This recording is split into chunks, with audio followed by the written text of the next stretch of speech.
Here we have a new 2023 Nissan Versa. This one comes in the SV trim level in gun metallic. And then we have graphite cloth interior. Our powertrain consists of a 1.6 liter naturally aspirated 4-cylinder engine mated to a continuously variable transmission. And as we come around to the front end here, similar styling to the Sentra. We do have halogen headlamps, but overall, the design of the front is pretty nice for it to be a almost 20 grand car. And then here we have the 16-inch aluminum wheels.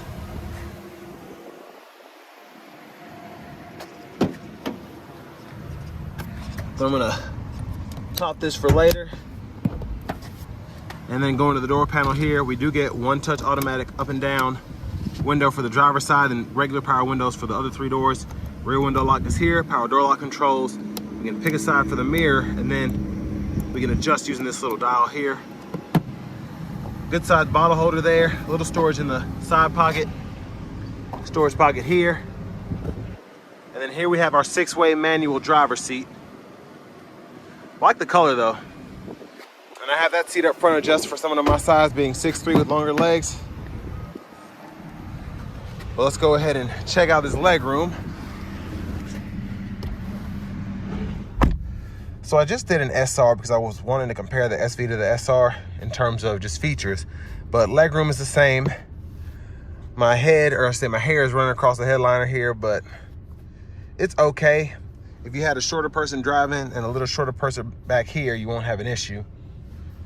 But we have a side or a rear seat pocket on the front passenger side, and then we have a USB-C charge port down there. Take a look at everything. And then grab bars on both sides. And the child lock is on. So please excuse me, I need to take this down anyway. This is awkward. And then we'll just pull this. And then your child lock is going to be right here. And you can control that there. Now for fuel, your fuel cap is here. This will take regular, no problem.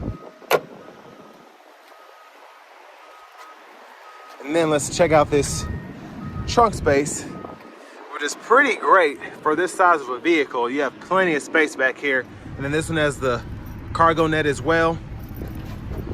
And then your spare, if I can get to it, it's gonna be right underneath there. But the cargo net, what it uses is kind of in the way. And we also have drop down hangers if you ever want to hang your grocery bags up.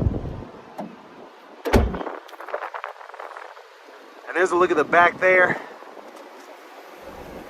Exhaust there underneath the car. And we do have the rear parking sensors there. Now if you want to fold these seats flat, I'm going to show the left side because I showed the right side last time, but the seat belt's in the way, I think.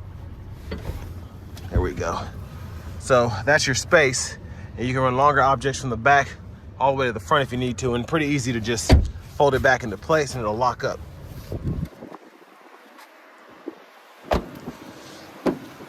But I want to give a huge shout out to John Roberts Nissan for allowing me to review this car today.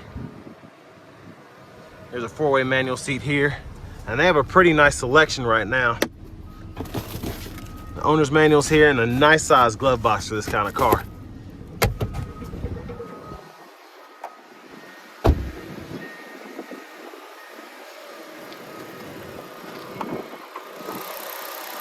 And there's that 1.6 liter 4-cylinder. Nothing crazy or fancy going on there. Gets the job done. Now we'll take a quick look at this window sticker. So only $20,755, but the SR that I reviewed, that's what I would get. Honestly, if I could buy a car again, I probably would, because it's just so inexpensive and you get so much with it.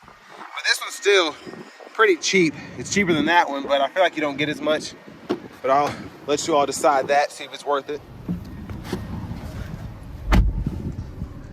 So vinyl wrap steering wheel here, got the hard plastic, flat bottom design.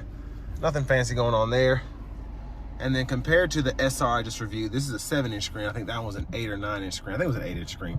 But this one Not as fancy, but pretty much does the same thing. You get AM, FM. You don't get XM radio, but you get aux input, Bluetooth audio, and you also have wired Apple CarPlay, wired Android Auto compatibility. And all of your settings are gonna be here. Connections, pretty easy to just set that up. It'll pull up the Bluetooth and you can just connect your phone. Nothing crazy going on there. And then you have the display, which you can turn on and off there. Your brightness you can adjust here. And then once you actually pull it up, you can adjust it. I think you can. Here. All right, you gotta use that. So use the scroll knob to adjust the brightness. I did it earlier in that other one, but it might just be how the screen set up. And then to get to your audio, you can just hit audio. And then you could pull or press any button down below to get to your different sources. And then you can hit that to mute. And then you can use this to go through your radio stations. And then you hit this and you can adjust your bass. Let me turn that brightness back up.